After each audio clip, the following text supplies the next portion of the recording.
Assalamualaikum warahmatullahi taala wabarakatuh.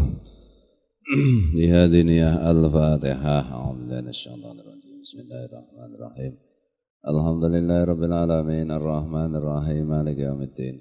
Iyyaka na'budu wa iyyaka nasta'in. Ihdinas siratal mustaqim. Siratal ladzina an'amta 'alaihim ghairil maghdubi 'alaihim waladdallin. Rabbi ighfir li wa li walidayya wa li jami'il muslimin. Amin. Halaman berapa? Apa ini?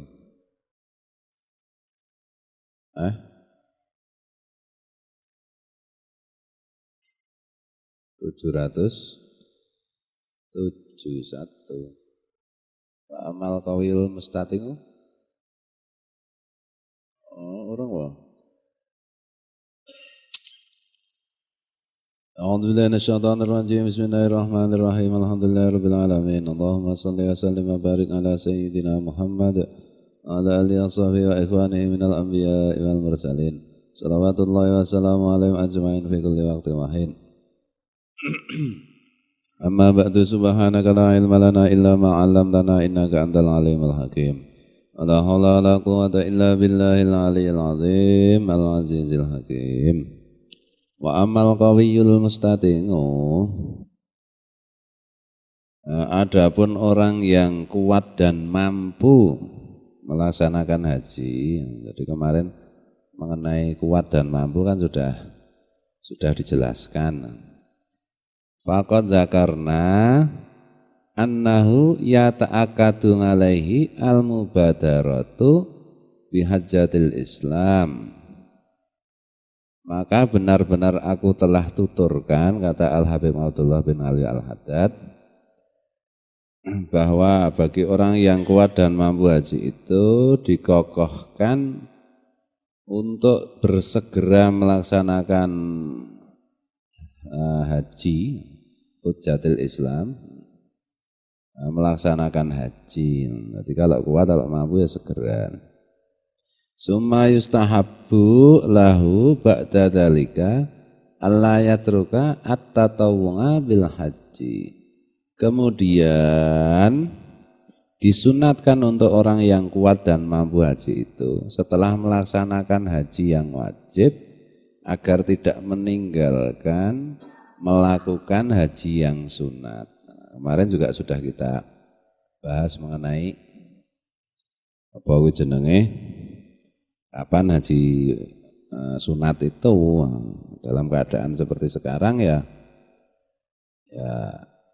yang begini ini harus disesuaikan dengan keadaan. Zaman dulu kan ketika kitab ini ditulis haji itu bisa tiap tahun ya, kemudian tempat pelaksanaan haji itu juga tidak sepadat seperti sekarang ya. Kalau sekarang sudah haji kok haji lagi ya malah bisa dosa ya. Karena menghambat orang yang belum haji gitu. Jadi haji ya sekali aja kalau sekarang, kalau mau sering ke sana ya kalau memungkinkan itu ya umroh. Kemarin aja kita membahas cara Kiai Abdul Muhid Al-Mahfudlah itu pertimbangannya jadi panjang tuh mengenai bagaimana sholat di perjalanannya dan seterusnya itu. Qala ba'du salafi rahmatullahi alaihim aqallu dzalika alla tamurra alaihi khamsatu a'wamin illa wa yahujju fiha hajjatan. Salah seorang ulama salaf rahmatullah alaihim mengatakan sedikitnya bagi orang yang kuat dan mampu haji itu agar dia tidak melewatkan 5 tahun kecuali di dalam 5 tahun itu dia sekali berhaji ya. Jadi maksimal itu 5 tahun sekali haji. Ini zaman dulu loh. Enggak? Jadi kalau ini masih digunakan sebagai dalil ya keliru. Nah, ini biasanya dalil-dalil seperti ini mesti digunakan oleh agen-agen itu apa kuwi jenenge Bimbingan haji itu bendo semangat, bendo mencari uang, bimbingan hajinya itu. Karena prinsip dari haji itu kan nang Quran apa wa tazawwadu fa inna khairaz zati taqwa. Kalian wahai orang-orang yang pergi haji, berbekallah. Dan sebaik-baik bekal itu takwa. Takwa di situ menurut kitab-kitab tafsir Al-Qur'an yang standar itu maksudnya takut. Takut apa maksudnya? Takut merepotkan orang lain. Nah, takut merepotkan manusia. Ada khususnya lagi manusia yang hendak berhaji. Nah, kalau sekarang haji itu dibatasi, ada kuotanya. Kalau yang sudah haji kok masih nekat mengamalkan ini fatwa ini, ya berarti tidak paham hakikat fatwa ini. Fatwa ini dikeluarkan ketika haji itu pokoknya jenenge pelaksananya belum membludak seperti sekarang. Dah.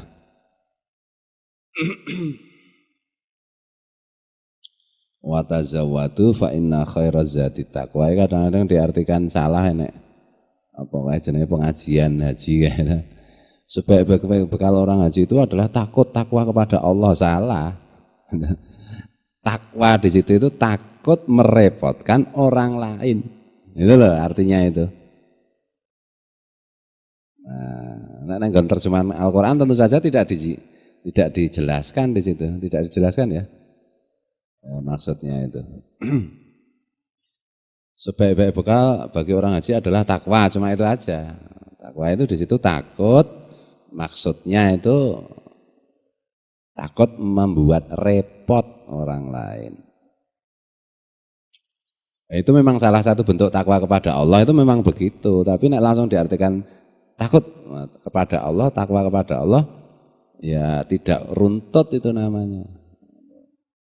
Takwa itu luas ya.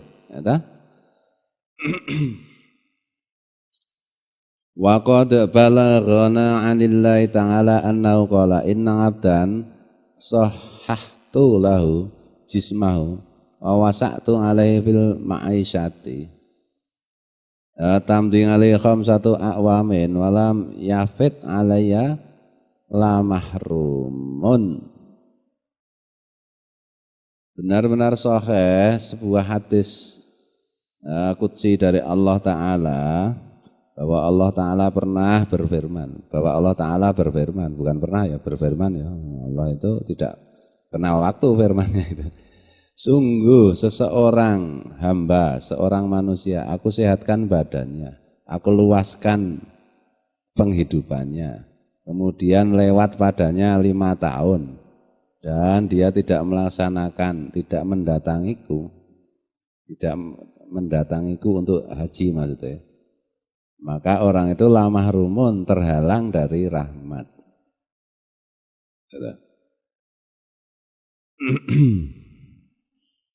Makanya kalau mempelajari sesuatu perintah agama itu harus ngerti teks dan konteks. Kan itu dah.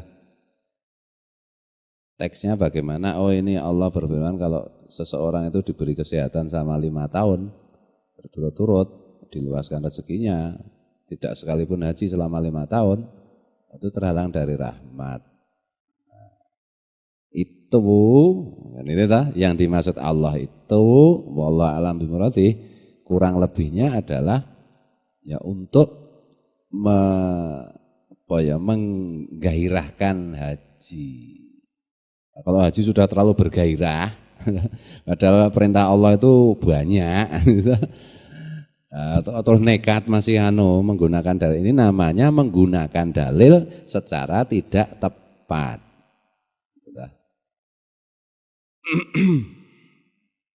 Sama aja misalnya orang tua menggunakan dalil bahwa setiap anak itu harus berbakti kepada orang tua. Itu yang menggunakan dalil orang tua kepada anak. Salah. Itu harusnya dalilnya anak untuk orang tua. Sama aja misalnya santri menggunakan dalil untuk kiai. Tertipunya para ulama dari kitab Ihya Ulumuddin. Nih orang yang mengaku dirinya kiai baca ini. Ya itu harusnya itu yang ngomong kayak begitu itu kiai gitu loh. Untuk dirinya sendiri bukan untuk kiai yang lain juga. Nah, kalau dia bukan kiai nge-share di Facebook kayak begitu itu ya jento itu namanya ya. Itu namanya menggunakan dalil agama tidak benar. Nah loh, kita pun itu menggunakan dalil agama itu untuk mengadili kita sendiri. Saya mau coba kayak begitu, margi wis kiai mau coba ini, tinggo dewe orang mah tinggo nyerang misalnya si Parman ya kiai, no, terus moro nane Parman ki diwaca matamu, wah ini. Aku jenenge sentimen itu margi wis kiai ndaipo nek upama margi ki rong kiai Parman kiai moro-moro gawake kitab iki bab tentang tertipunya para ulama diwaca ngaku kiai to aku le gendeng meneh itu lho jadi apa-apa kan ora gampang to ora gampang tapi kalau jiwa bersih hati bersih itu ya gampang. Imam Syafi'i ini Mas Ugo Untoro itu datang ke sini cerita-cerita tentang ustadz, disuruh tahajud. Ya. Ada satu hajat disuruh tahajud. Tahajud nanti Allah yang ngurusi. Ya, tahajud berkali-kali kok enggak diurus-urus juga sama Allah. Cerita sama saya, ya ustadz itu ya kurang ajar Mas Ugo. Kurang ajar, Gusti Allah kok didadake batur gitu. Kongkon gitu. Kongkon Gusti Allah gitu ngawur wae aku. Ya kan suruh menghadap kepada Allah. Tahajud. Ya kuwi padha karo Gusti Allah tok padake karo Pak RT sewayah-wayah kowe njaluk tanda tangan menghadap. Agak ngadep presiden wae prosedure iki ora gampang. Jane aku wis ngerti ngono iki. Lah iya, makane iki gunakan hati nuranimu. Iftafti qalbak wala afta ngangka kan itu.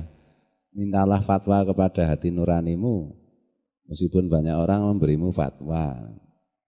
Persoalannya kamu punya hati nurani belum? Kalau belum ya jangan nurut aja. Iftafti qalbak itu kan nasihat Nabi kepada para sahabat sudah matang semua sahabatnya itu. Hati nuraninya itu sudah penuh cahaya. Nah, misalnya santri dikandani kiai misalnya itu. Ora cocok kula, hati kula ini ora cocok. Padahal ana hadis iftafti qalbak. Ken manut ati. Lah kowe iki ndek ati wae ora je. Ya piye sih. Iftafti qalbak itu disabdakan Nabi ketika para sahabat sudah dahsyat kan itu toh untuk mengantisipasi perbedaan-perbedaan yang akan terjadi karena Allah dan Rasulullah kan tahu. Allah itu memberitahu Rasulullah bagaimana kejadian-kejadian nanti setelah Rasulullah wafat. Betul. Rasulullah juga bersabda, ikhtilaful a'immah rahmatul ummah. Beda-bedanya pendapat para pemimpin itu menjadi rahmat untuk masyarakat, untuk umat. Betul. Jadi delok-delok sing beda pendapat itu sapa? Bukankah beda pendapat itu boleh? Lah nek sing siji kiai, sing siji ra tau ngaji ya, cetha bener kiyaine. Nek kan kiai ya mungkin wae salah wong ming menungso dudu nabi. Lho iya. Ngono lho. Lha nek iya iki iya ngono lho. Ning ya ora pas kuwi bandingke ngono kuwi. Nek tukang ra ngaji iki pendapate ya dibandingi karo tukang ra ngaji. Kiai ya karo kiai. Kan itu toh? Nah, misalnya kayak gitu loh. Ini bukan untuk yang datang di sini sih, ini kelihatannya ada pesanan dari dunia online. Ada dunia online, dunianya Mas Andi. Ini harus diceritakan. Sekarang ini masalah ini secara umum terjadi pembangkangan terhadap ulama, itu aja intinya. Karena demokrasi itu, wah nggak bisa. Benar loh, nggak bisa. Aku enek soal lukisan ki manut Mas Yusron Muzakir. Padahal kan kiai kan duwe ilmu laduni. Ya manut pendapatnya Mas Ugantara, lukisannya kanvas Pak Kiai elek-elek. Centak akoni elek tenan. Nek lukisannya kertas top. Iya tak akon. Ya masa aku arep nandingi Mas Ugantara sing jutaan tahun ngelukis to ya. Mentang-mentang saya kiai ya iso wae kowe nek muni ngono wak santet ya iso wedi ngono kowe. Ana ta? Ning rak ya ora nggone, ana ta? Nek nggonku ki rak ya aku nek ngandhake bab agama, kan ngono ta? Pelukis manut aku nek ngandhake nggon lukisan ya aku ya harus mendengar manut karo pelukis sing top-top. Ana ta? Meskipun banyak juga kurator yang menyebut saya itu pelukis top itu banyak. Tapi ora terus mentang-mentang dong kan gitu toh. Tetap aku ki mung kiai posisiku ki bukan yang lain-lain. Yang lain-lain itu cuma kegiatan pembuang sebel. Pembuang bosan kegiatan. Ya semuanya untuk dakwah ning tetep ae asale kita ya mung bosen gitu. Nah ini lho, dia. Bismillahirrahmanirrahim. Jadi kita hargai keahlian, serahkan semuanya pada ahlinya masing-masing. Sabda Rasulullah. Begitu juga ini tentang haji yang 5 tahun sekali itu. Hadis tentang serban. Oh pakai serban itu begini. Setan tuh nggak pakai serban. Nabi pakai serban, setan nggak pakai serban. Oh, kowe bakulan serban gue hadis kuwi. Ya salah. Itu toh? Nek sing ngomong ngono iki wong sing nganggo serban terus kepengin memotivasi agar orang itu memakai serban dan memang pantasnya dia pakai serban. Lah, gunakan hadis itu. Atau gunakan kalau kita itu malas pakai serban, teringat hadis itu terus jadi paling tidak nek Jumatan pakai serban. Itu toh? Nek aku jualan serban terus gunake hadis kuwi. Itu namanya memperalat hadis. Ada memperalat hadis berarti memperalat Rasulullah. Ya rasakno so ning akhirat. Nauzubillahi min dzalik. Ini bukan untuk yang datang ke sini terangnya. Untuk dunia online gitu. Untuk ngeyel-ngeyel dewatan. Ya Mas Andi ya. Kesimpulan saya begini dan begitu kesimpulan. Ya ana berita jare Paus kemarin itu siapa? Yang mengundurkan diri jare Mas Alek ketahuan masuk Islam sholat zuhur di Turki ya. Sudah 3 tahun sebenarnya dia Islam. Ya mbok berita bener mbok ora ngono. Upama bener ya malah mundak saingane awake dhewe mlebu swarga to. Upama ora iki saingane ra tambah kan santai. Jarene ini ya sangat mungkin itu karena tak rekonstruksi itu kan sekitar 5 tahun yang lalu kan ada manuskrip Injil Barnabas yang ditemukan di gua di Turki itu kemudian dikirimkan ke mana-mana termasuk ke Vatikan. Yang wa idz qala Isa bin Maryam ya bani Israila dan seterusnya. Inni Rasulullah ilaikum musaddiqal lima baina yadai. Terus apa? Terus mimba di Ahmad nek lho. Nek mendina nek sing durung diwaca mah lali apa? Qala Isa bin Maryam ya bani Israil inni Rasulullah ilaikum musaddiqal lima baina yadayya minat Taurati wal Injil. Terus apa? Membasyiram bi rasul liyati mimba di ismuhu Ahmad. Itu ditemukan itu manuskrip itu. Di Injil versi Injil gitu loh. Bahasa Ibrani itu. Terpahat di dalam sebuah lembaran batu apa kayu apa kulit.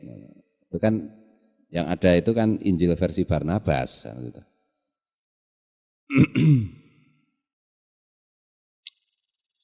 Bismillahirrahmanirrahim. Jadi sebenarnya orang itu kalau jujur, baik hati, murah hati, selalu berniat baik, apapun agamanya, nanti pasti Islam. Betul. Akhirnya pasti Islam. Mempelajari Al-Quran, malah pindah agama, itu pasti gombes. Mungkin otaknya tidak normal, mungkin hatinya itu kotor, cuma gitu aja. Hatinya bersih, otaknya normal, pasti masuk Islam. Betul? Dari manapun berangkatnya, agamanya apapun, bersungguh-sungguh mencari kebenaran, pasti Islam. Betul? Tentu saja pasti itu maksudnya biidznillah, dengan izin Allah.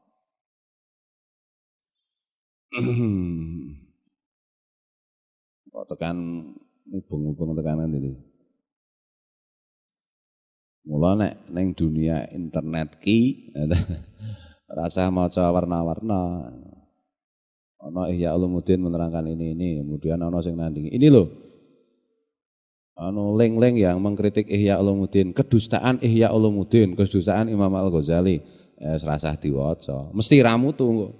Mesti ramu tuh ada iso mbantah, tur ning atine awake dhewe wis kepengaruh, wis berapa persen pun itu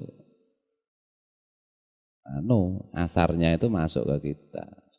Sebagaimana dulu aku cerita, aku tas debat panjang mengalahkan ahli ateis yang mengecam Syekh Abdul Qadir Jailani dan Imam Al-Ghazali, debatku menang. Pagi harinya ketemu yang Abdul Muhid, Pak David Al-Maghfurlah, dimarahi saya. Hatimu terkena kotorannya, meskipun kamu menang. Udah kayak gitu, nggak usah dengerin. Nggak ada gunanya, kecuali kalau kita memang berposisi sebagai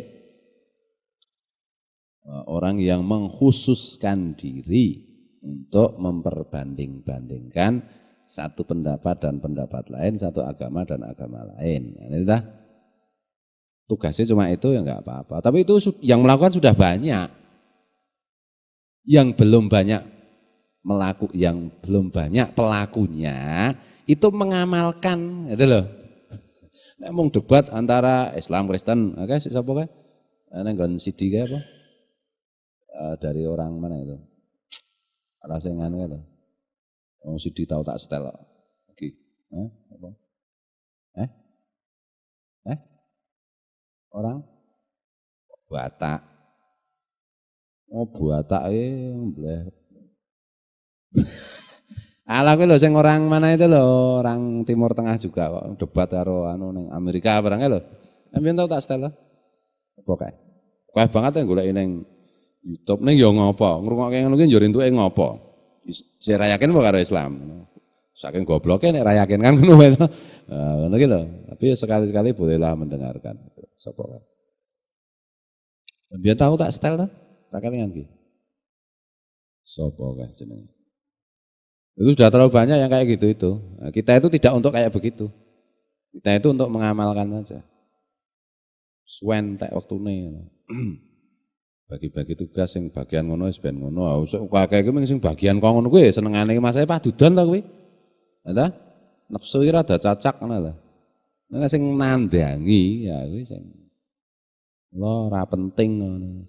Yakin nek Islam iki bener wis titik. Dan agama itu memang tidak untuk jidal seperti itu. Jidal seperti itu tidak pernah mengantar kita kepada kebenaran. Tapi mengamalkan itulah yang akan mengantarkan kita kepada kebenaran. Itulah ngomongan macam-macam pendapat. Menurut saya Allah, dudu nabi, dudu rasul. Mang gue pikirin wali juga bukan. Qul wa inna ma yanbaghi lil muslim al-qadiril istiksaru minal haji lima fihi minat ta'zim li hurmatillahi wa sya'airihi allati ta'zimuha min taqwal qulub wa lima fihi minal fadlil azim dan seterusnya. Wallahul muwaffiq ila aqwamit thoriq. Assalamualaikum warahmatullahi taala wabarakatuh.